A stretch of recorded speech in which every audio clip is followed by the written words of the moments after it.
Recently, we engaged the government of Abia State and they signed agreement. However, Imo State under Hope Uzodinma has posed a peculiar challenge to the rights of workers. That state government sponsored a violent attack on the NLC in the state, disrupting state delegates conference organized to elect new leaders of the Congress in the state. This was because the workers resisted attempt by the state government to impose its stooge on them, which is believed will continue to collude with it to continue inflicting pains and reign of terror on public servants in the state.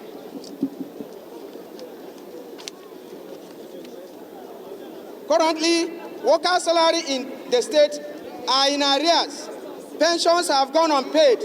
Workers are declared ghost workers, while on their duty posts, leave allowances and gratuities remain unpaid, as the government has broken all records of impunity against workers in Nigeria.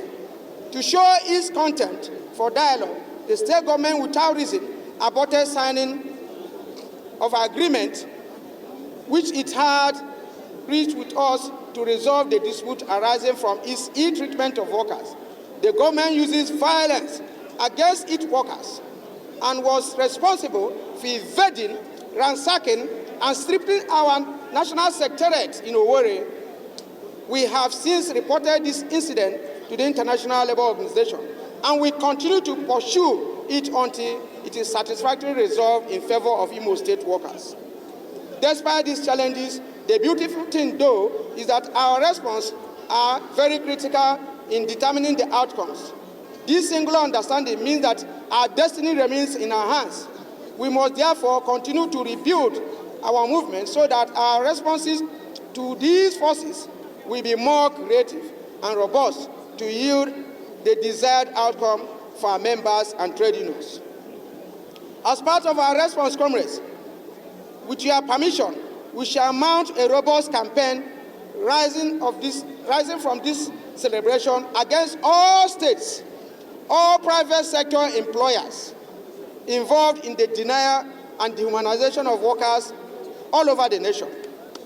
We shall continue to work with the Register of Trade Unions to give voice to all strata of workers whose voices are mute because no trade union is currently representing them. It is totally shocking listening to ethnic profiling and violence that has erupted during and after the last general election, which is all portends the danger of our nation. The use of inflammatory words that deepens our national cleavages remains unacceptable, and the attempt to brand some groups in certain ways to muzzle speech and criminalize holding of opposing views speak to the level of intolerance that pervades our nation. Nigeria transcends individual or narrow political interests. Whatever kind, those that insist on placing their personal interests above that of our nation are the real enemies of this country. We condemn in unmistakable terms the idea behind the use of violence to intimidate and cow segments of the country to submission. When sent dialogue, mutual respect would have sufficed. Yes. The just concluded general election remained the most hotly contested in the history of electioneering in the country, and the reasons are obvious. However, it is also the most distorted, corrupted, and abused.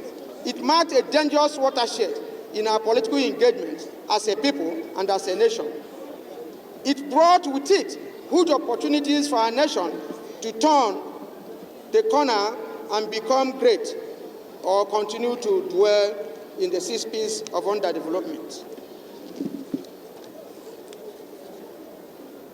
On this note, we call on the judiciary to exercise due diligence in its handling of various election petitions presently before them. Nigerians expect the processes to be transparent and keeping with the rules of the game and avoid actions that will further alienate them from the people.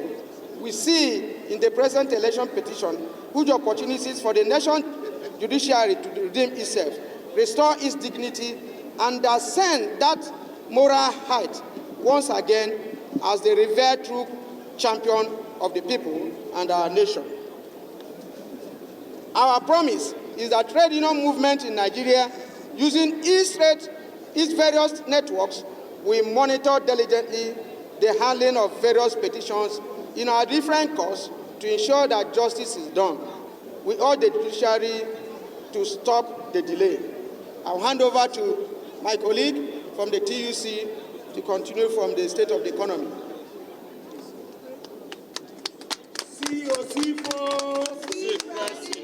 Follow the leader. Follow his leading. Thank you so much, my